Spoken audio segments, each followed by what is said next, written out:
All right, so everyone should be receiving the notice for recording.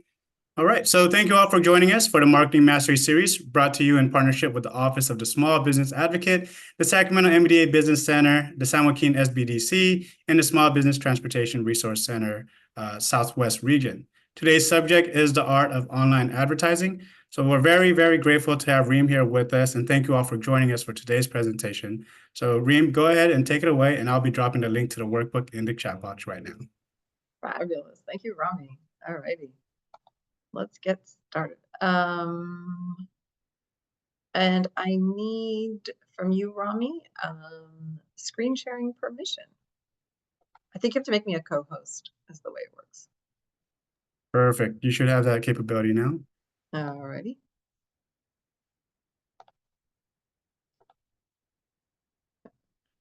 So do we see the workbook on the screen? Are we ready? Looks great. All right, fantastic. Thanks. All right, so today is online advertising. And we're going to start from the top. Why do we do online advertising? Why is it better than traditional advertising in some ways? So one of the great things about traditional advertising is that you can have a really broad reach if you're doing like mailers or billboards or radio or TV, right? You just reach so many people, fabulous for brand awareness. But when you're on a limited budget, online advertising has the edge because you can really target based on demographics, interests, behavior, etc. So because you can target, you can also track, cut costs. It gives you a lot more control over who sees your ads and how much you're spending on your ads. And then because you're tracking, you get better insights, and you can scale from there. Time investment.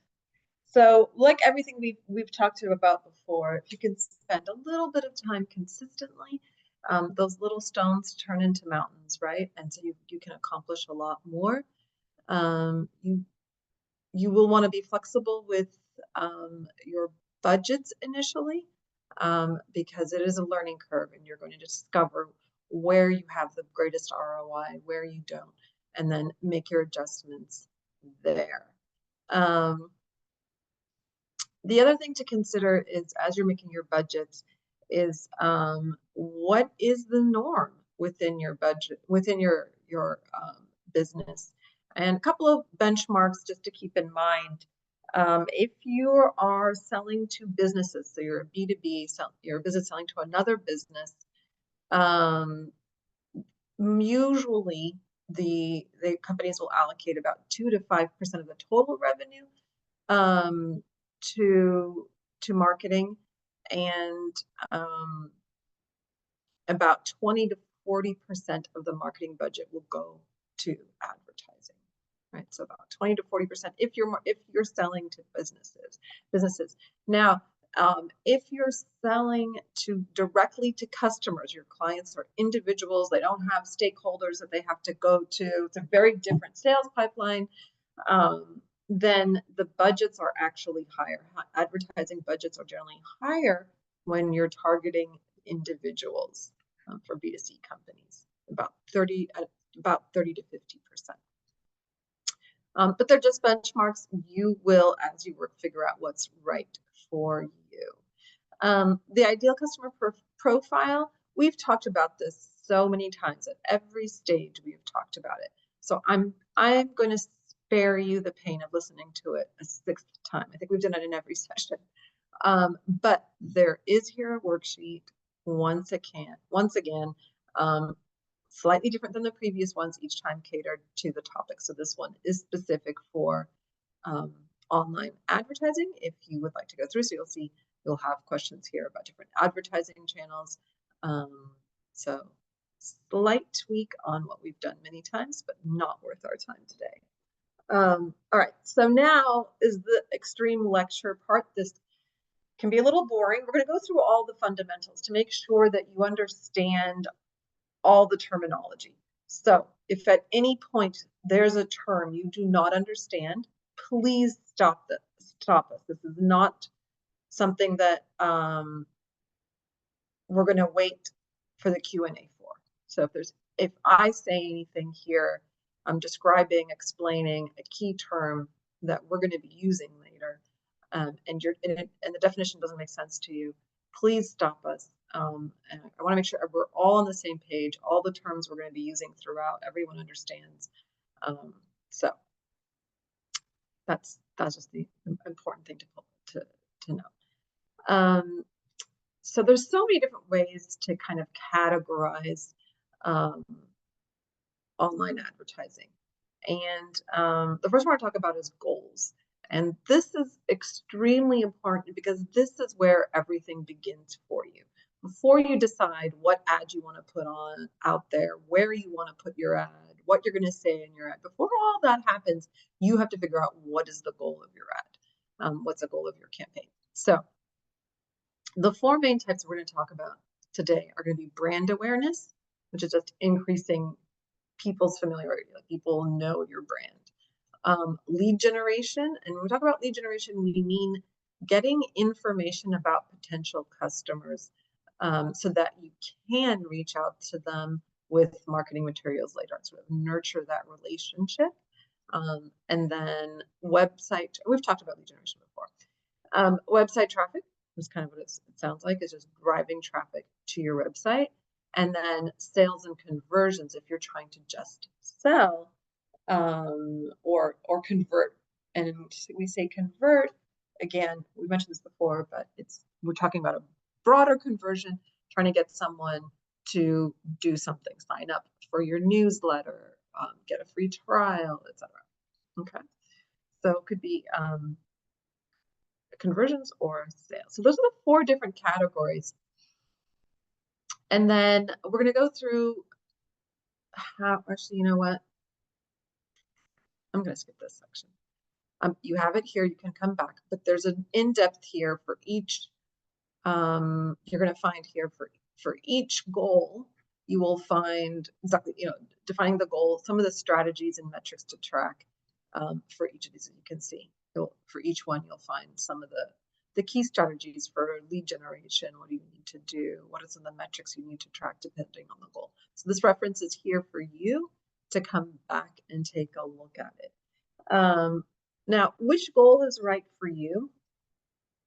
For smaller companies who are just starting out, sometimes you'll want to prioritize brand awareness. Just getting out there and getting your brand known, because nobody knows your brand because it didn't exist a week ago or 2 weeks ago, right? And then also you don't have you don't yet have customers, maybe, or you have just a handful of customers, but you also don't have a pool of leads to turn into big fans of your offering. So for startups in the initial phase, it'll be most likely brand awareness, lead generation. Of course, for both of these, you want to sell and convert, right? And then for established businesses, everybody knows your brand already, which is not our case today.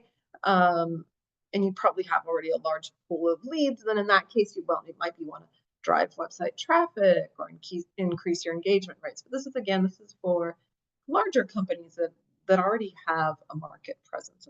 It's not our case today. All right, delivery channels. Okay, so we talked about goals. Now I'm going to talk about different ways that you can deliver your advertising. This is ways, just different channels that are available to you. So the first one is search engine advertising. And these are ads that appear in Google Ads. When someone Googles something, these ads appear, sometimes at the top, sometimes just, throughout. Bing, if someone's using Bing, they also have ads. For startups, usually we don't advertise on Bing because it's just an extra cost. But if you feel that your users are more likely to use Bing, then that's something for you to explore. It can also be a testing range for you. Display ads are generally images that Google places, not necessarily Google, but Google's the main player in the field, places on other sites. So whenever you've been on a random site, you've seen random ads that are placed by Google. They're just random images that come up. That's display advertising. So if you want to start having your images and ads coming up on random, well, not completely random, right? Because we're targeting based on so many different factors, but that is a way to go. So this is really for brand awareness. Display advertising is really for brand awareness, just getting your name and your advertising collateral out there for people to see. Social media advertising, I think we all know that. That's advertising on social media. Native advertising, we're not going to talk about much today, but it's really about placing strategic ads that don't look like ads so much. Is this what can fall under this category? Things like affiliate advertising or influencer marketing.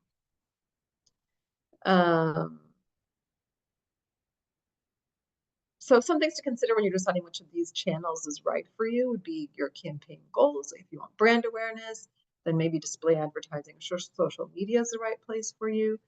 Of course, your target, where are they? And then, of course, budget, because everything has a cost. All right. Any questions so far on the different types of channels before we move on? I'm assuming the crickets means that we're good and everyone understands. And we're gonna move on. Here things get a little more technical. We're gonna talk about bidding strategies. They're really not that complicated. We'll take them slow, step by step, and I think it'll all make sense. So CPC is cost per click. And what that means is that you're paying whenever someone clicks on your ad. These are great for when you're trying to generate website traffic or get leads, because that's what you're trying to get. You're trying to get someone to click and come to your website, someone to click and come to your landing page, or you might have a form so for you to gather lead information, right? So that is cost per click. It is by far the most popular, it might not be the best one if you're looking for brand awareness, right? And if you're looking for brand awareness, a better option would be cost per 1,000 impressions, because again, that is your goal. You want people to see your ad. And so the more people who see your ad, the more you're going to be willing to pay. And whereas the cost per click really is not aligning with your goals in that case, right?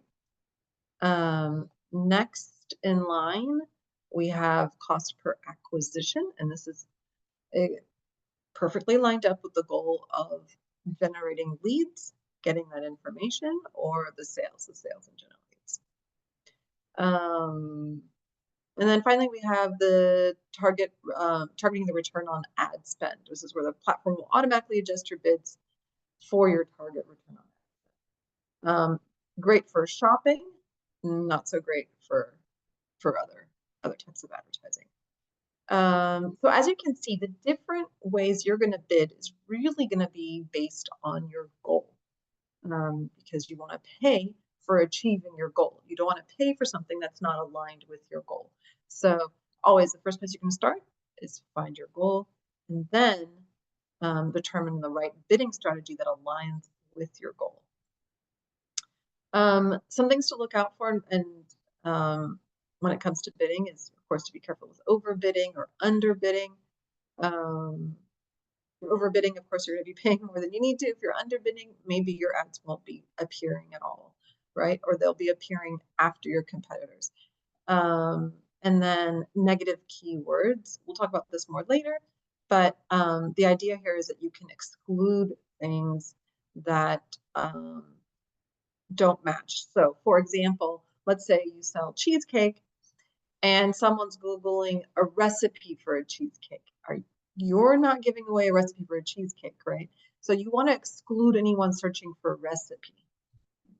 You want to focus on those people who are looking to buy a cheesecake, eat a cheesecake at a restaurant, etc. You might also want to exclude things like the Cheesecake Factory, right? That's probably someone looking to go get out for dinner. So some of those negative keywords to look out for so that you can exclude them and you're not wasting your ad spend, your ad budget. All right. Any questions there? Any questions about bidding? All right. We're going to keep going then.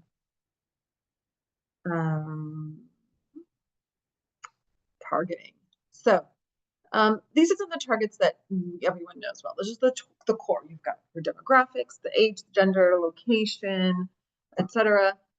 Interests, what are their behaviors, what have they purchased in the past, have they come to your website before?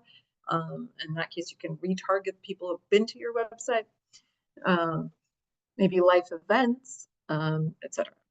Right? So you're selling decor for a home, and if someone just bought a home or they started renting a home, then they might need to start redecorating, right? Or if they're moving, someone's, moving, then those are some things to target. All right, so let's take a look at some other targeting techniques that are not so run-of-the-mill. Custom intent audiences. These are audiences that are already searching for your services. All right. So they would be considered high intent because they're already looking to buy. And these are people you'd want to be looking for. Lookalike audiences are fabulous on social media when you already have all your followers are your ideal customers. In which case you can just click on lookalike audience rather than sitting down and going, oh, I want this age, I want this gender, I want this location. If your followers on your social media are exactly who you want to be targeting, then lookalike audience will save a lot of time and can be very powerful for you because it'll just reach out to people who are similar or have similar characteristics to your current audience. And these are, Facebook does it itself. It's done behind the scenes. It saves you time. And then the last one here, we have in-market audiences. So these are people who are actively searching, right? And then you can target them. So they're like searching cheesecake near me, right? And then you could put your ad front and center for them. Other things to take a look at is location targeting. If you have a location, then you might want to focus on that. So you want to look for, regions near your brick and mortar shop. Daytime. So if you're selling something that is like for snack breaks or etc., then maybe schedule your ads to appear during snack times. Or just before the snack time, like by an hour or two, right? So just the timing. And then device targeting. So if you're targeting individuals or B2C, then mobile devices are probably the one. But if you're targeting businesses, then maybe desktops are the one. Someone's sitting at their desktop, they're working, and they're going to need your professional services. Then maybe you want to target desktop. So it's not someone who's idly searching, but someone who's really working at it. And then contextual targeting is just placing your ads on websites or apps that are relevant to yours. Some best practices. Combine these, layer them on. Don't feel like you can use just one. And like we said before, do use negative targeting, just like the negative keywords. Same concept. You can exclude people. So if you're a steakhouse or a seafood restaurant, you can exclude users who have like a vegan interest, if that makes sense for you. And just keep testing them. Test different combinations that you're targeting until you get the right niche. And how do you know you're getting the right niche is because you're starting to see those numbers. So remember we talked about different bidding. You can also look at different, and those, the bidding, the cost that you're spending, as well as the metrics that you're seeing. So not just the cost per click, but also how many impressions are you getting if you're doing brand awareness. If you're getting the right numbers and you see those numbers are going up, then you know your tweaks are getting better. So deep breath, here we go. It was a lot of pages, a lot of words. So I've created for you guys this table that brings it all together. All right. So if you know what your campaign goal is, you can come to this handy dandy table and you will find exactly what kind of delivery channel makes sense for your campaign goal, the bidding strategy that will optimize for your goal, make sure that you're spending the right money in the right place, and then just a couple of notes. So I highly recommend coming to this page for future reference. Then you will find a worksheet to help you go through all the steps. Now, this just kind of brings everything together.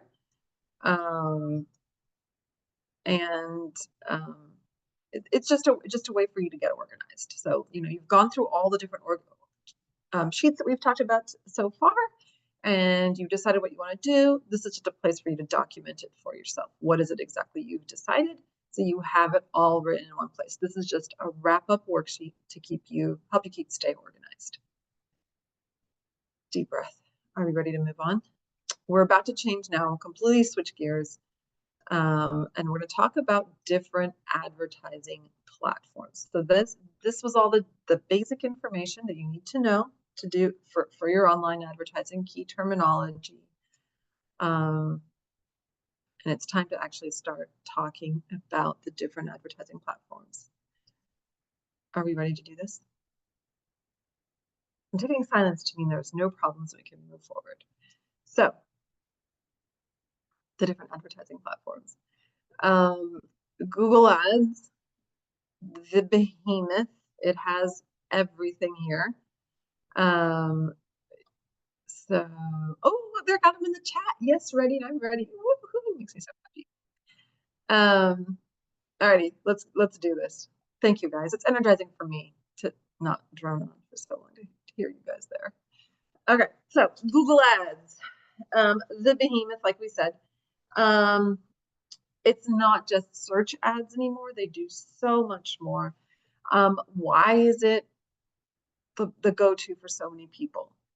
Unmatched reach. Google reaches literally billions of people around the world in any moment, not just like every day. Keyword targeting. You can get very specific on your keywords and use long tail keywords so that you're hitting the right people, the right place.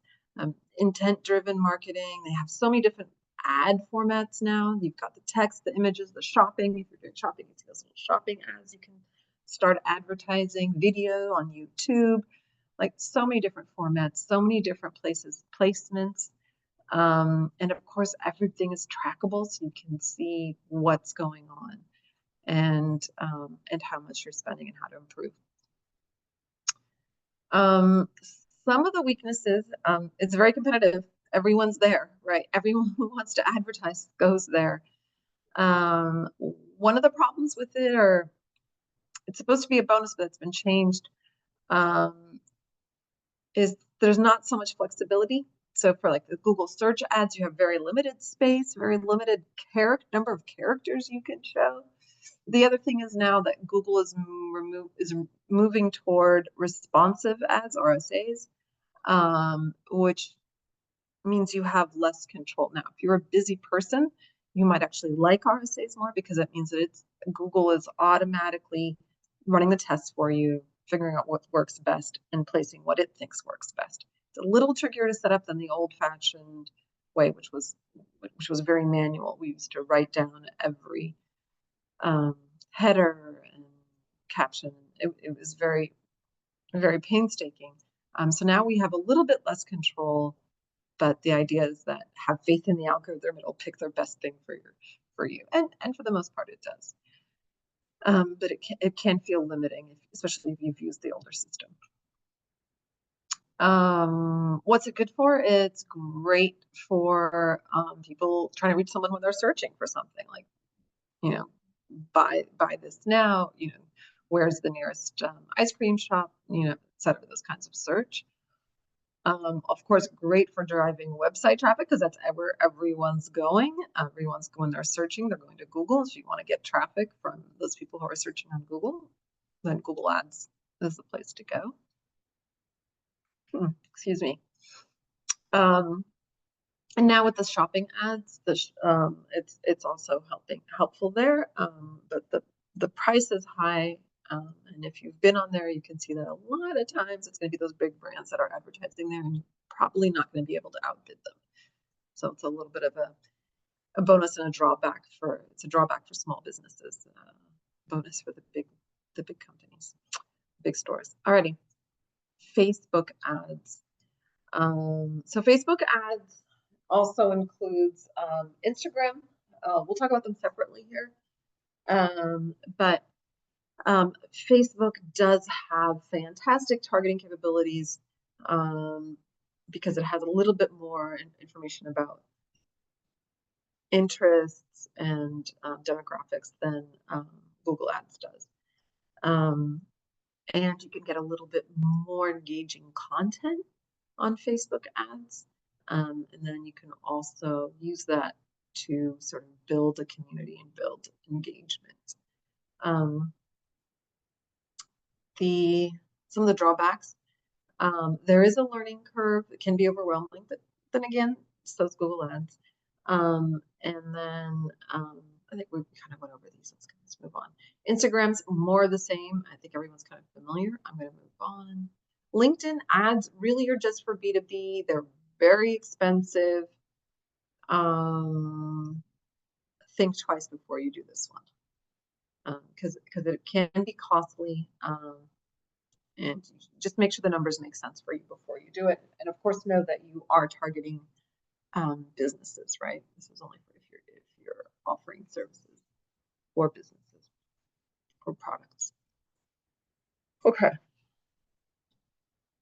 We mentioned before that there's different places that Google can place your ads for you. So we talked about search, talked about display, we talked about shopping, video, and then there's apps. I don't think any of our clients today here are running apps, so these are the ones that are relevant.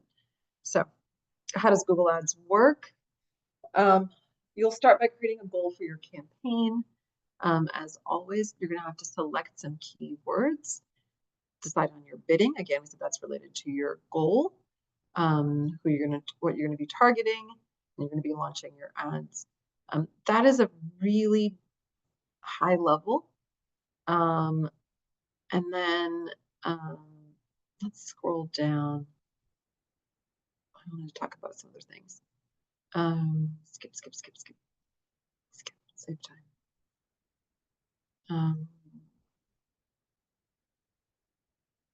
Yeah, I think you guys know about, we talked about Google Display Network. You're going to find here a breakdown for each one of those. And let's focus here quickly. So there's going to be guided questions that you're going to find on page 50. We're now on page 50. Oh my God, we still have so much more than enough time. I'm gonna have to run faster. Whew. How do you decide which network is right for you of all of the Google Ads networks? You'll find these guided questions, and they'll help you decide if you're really not sure, do I want search or do I want display? They've both got good reasons to consider them, etc. Go through these questions and they'll help you. You'll see here it says then consider video if you're looking for this, then maybe consider display, etc. And then going through these questions, if you really feel muddled, this will help clarify, because as you go along, you'll see what is the right choice for you. And then here's a little bit more discussion just on that same set of questions to help you decide what's right for your business.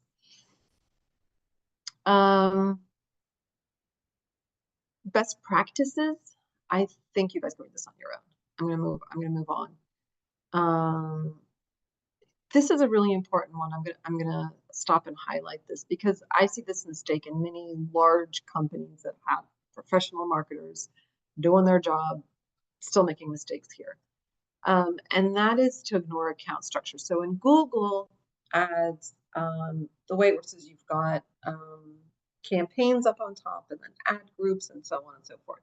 The really important thing though is that budgeting is set at the campaign level. So if you, at the very top level, so if you set,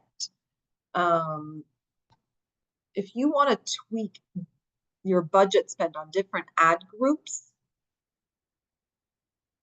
you won't be able to, because it's set at the campaign level. All the ad groups are going to get the same campaign budget. So you need to make sure when you're setting up your account that you're going to set them so that you can tweak what you need to tweak. So for example, let's say you're doing ads for an event that you're holding. And you have an event in Sacramento and one in LA and one in SF. And so you're going to create a campaign for this event. And then the ad groups are going to be those locations. Is that a good idea or a bad idea? Bad idea. Why? Because you're not going to be able to change your budgets according to each of those locations, right? It might be that you're going to want to spend, right, when you're going to spend a little bit when you're, a month out from the event, but when you're a week out, you're going to want to pump up the dollars. And that cadence, that curve is going to vary for each of those locations. You're going to want to vary them, right? You're going to be like, okay, Sacramento's next week. We want to push all the dollars on Sacramento, get as many enrollees as we can. If you have them set up that by location in the ad groups, you're going to lose that control. So what you want to do is set it up so that your where you want to tweak your budget is at the campaign level. So SF is a campaign of its own. LA, a campaign of its own. I hope that makes sense. Other things to look out for. We talked about negative keywords. You guys know that our copy is important. Conversion targeting, yeah. All that stuff, I think you guys are going to be good. But that is the one I wanted to point out because I've seen it go wrong a stupid amount of times. It shouldn't happen. So there's more here about understanding your campaign structure, the campaigns, the ad groups, etc., and sort of the best practices around them. And then you'll also find a quick quiz, just 5 little questions to help you decide if you want to have a very vertical campaign structure or a very horizontal campaign structure. Here, just 5 little questions, and it'll tell you what is best for you. And then you'll also see here some samples of how to develop your campaign structure, different ways that different businesses might do it. So we have one here from Ocean View Resorts, ways that they've allocated their budgets across different campaigns, and then different ad groups that are within the campaign, and then a little bit more. So you can do the same. I know that there's a second example here as well. This was a garden supplies. All right. Now, 20 minutes left, and we've got like 20 hours left, but that's all right. Thank you, Rami, for the heads up. Here we go. Types of search ads. Now, this is another one that a lot of companies, I swear to you, large companies miss on this. Don't ask me why. When you're doing search ads on Google, there's so many different types that you can do. There's branded search ads, and these are ones where you're targeting your own brand. Now, there's reasons you want to do that. One of them is just to let Google know that you're a brand, you're awesome, and people are going to want to bid on you. 2 is when you get larger, you're going to have competitors bidding against you. So here you go again, like competitor search ads. An example of that would be, let's say you're searching for bed sheets at Target, but somehow they've run out of your color or whatever. Walmart can be bidding on Target. So when you don't find what you want at Target, you're going to see that ad for Walmart, and you might hop over to Walmart and get it cheaper or whatever. All right. So competitor search ads. If you can act, and it's not malicious and bad. It sounds malicious and bad, but it's not. It's standard practice. If there is a competitor out there that's doing well, hop on their tails and target them. Make that one of those keywords. You don't have to put a lot of money into it, but just enough that every time someone sees your competitor's brand name, they see yours too. Then there's just generic search ads that just, you know, selling just, you know, about your brand or whatever it is you're offering. Then there's a product specific ones, people looking for very specific products or services. And then of course, local for the brick and mortar. And then of course, remarketing. Now, another page to take note to come back to is page 73. Here you're going to find templates and sample ads for different types of ads. So a branded ad would be like brand name, official site, and then what makes you special, and then, you know, shop now there. Or competitor, looking for, you know, the competitor, try your brand instead, etc. So you can use these templates to get started and save you a little bit of time in coming up and wordsmithing these ads. All right. Let's move on. Yeah.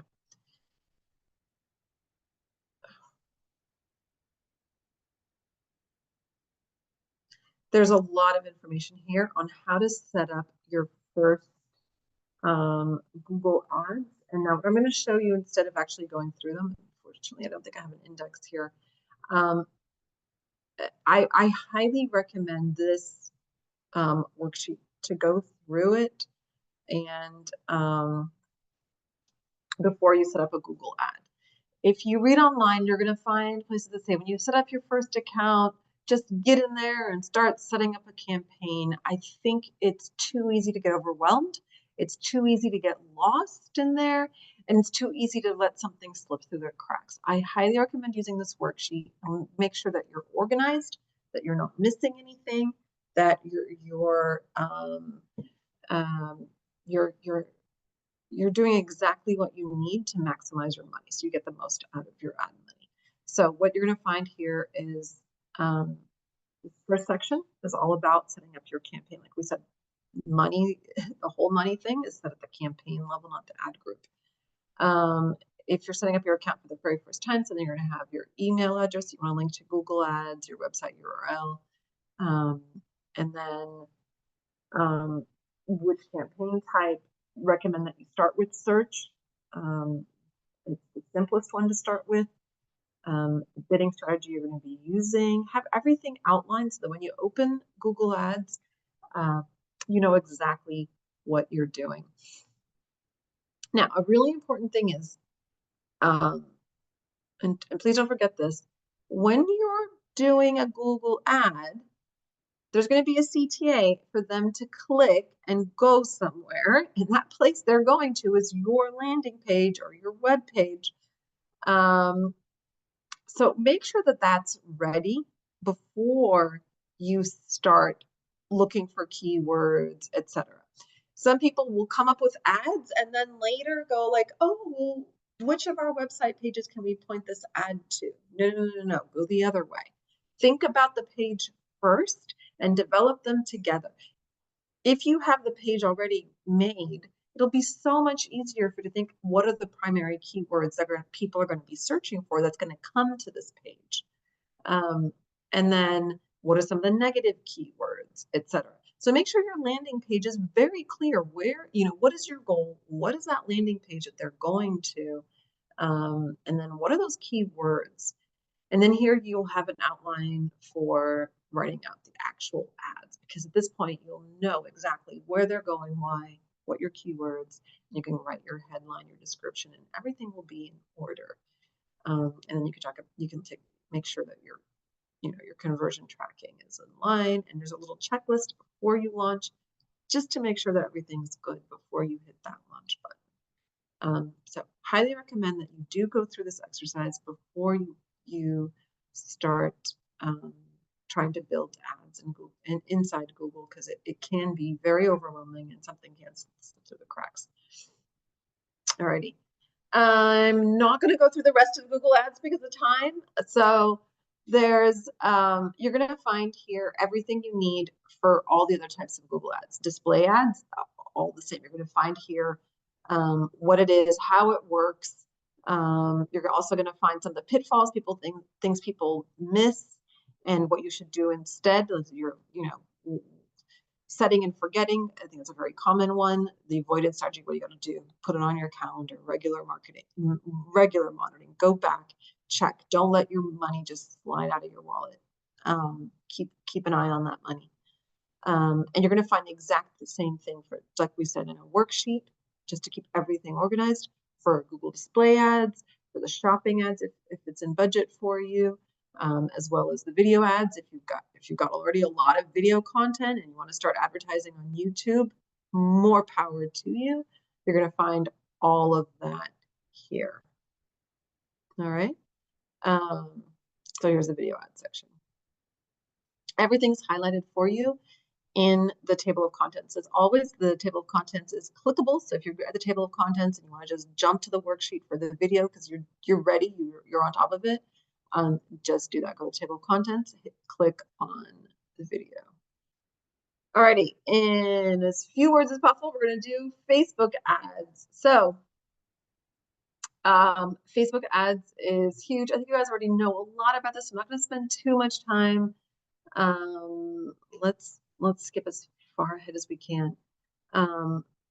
So where does Facebook put ads? Within Facebook, obviously. That can be inside the news feeds. It could be in the marketplace. And then there's, of course, an Instagram. There's also in Messenger. And then there's their audience network, which is very similar, is in a way similar to Google's display network, which is like a network of places outside of Facebook and Instagram where ads can go. How to decide on which one's right for you. Here you go. Quick 5 questions. It'll take very little time. And it'll become very obvious what is the right place for you, where the right place is for you of all of the Facebook options. Very simple. Just go through, answer the questions, and your answer will be there for you, the little cheat sheet. How to set up a Facebook ads account.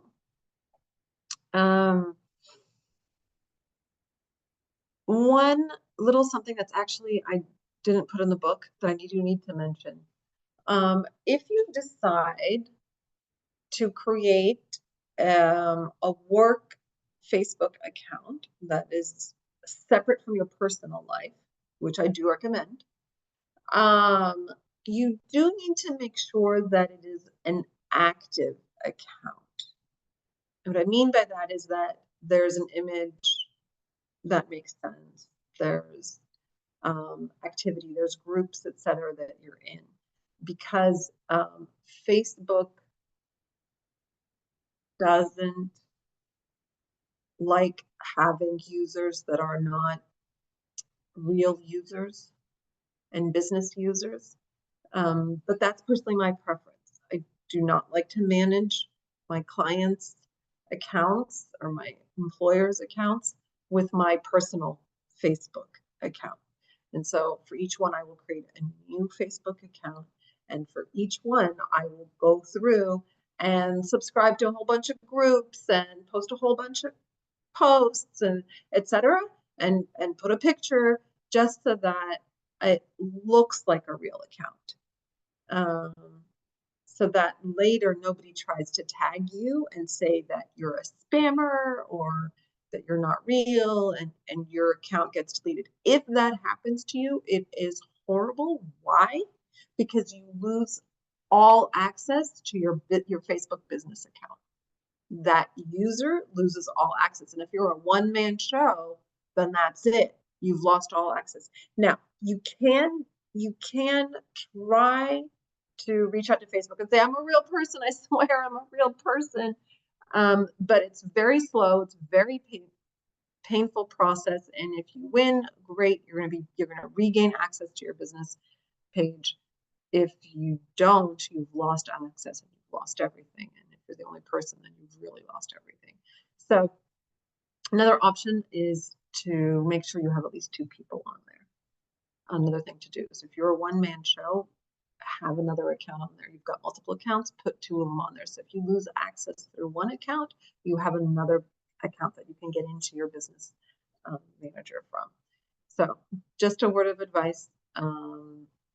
It's not written in here, but I highly recommend it.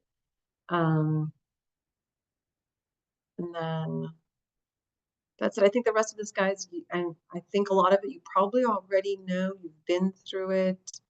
I think we're good. There's also going to be, as always, you'll find a handy dandy worksheet to help you guys get organized before you jump in and sort of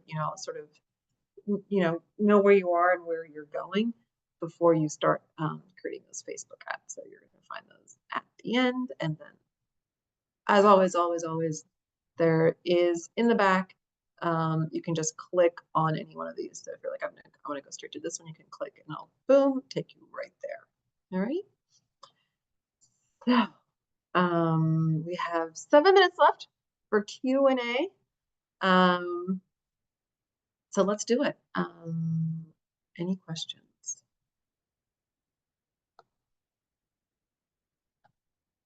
And it was really fast. I'm really sorry. And I'm sorry we didn't have a slide deck today. Like I said, I'm not in my usual location. This is all I had access to.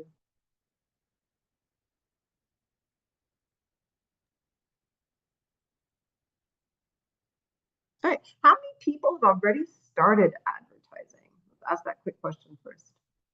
How many people have already started advertising? I think I know a lot have. Go ahead and put it in the chat or yell it out. You're welcome to do that.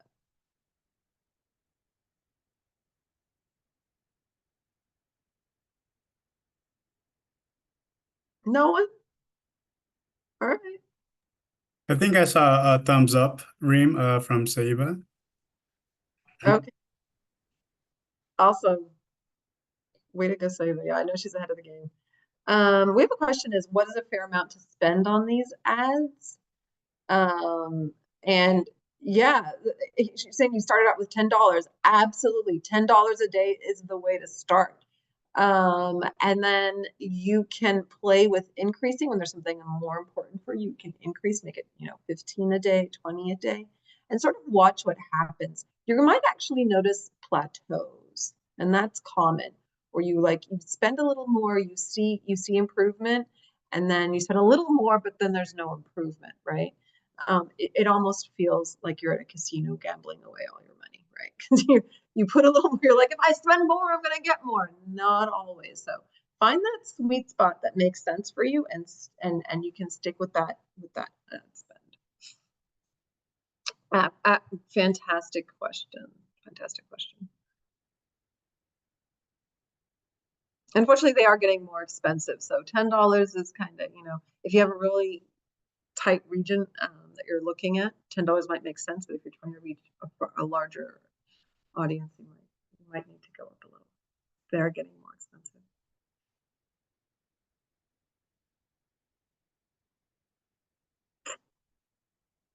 Fantastic. Any other questions?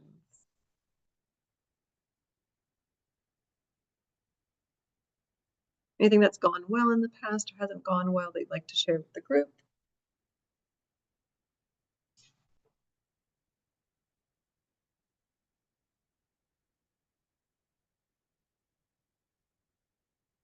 Okay, and then in this case, I'm going to get feedback from you guys. Oh,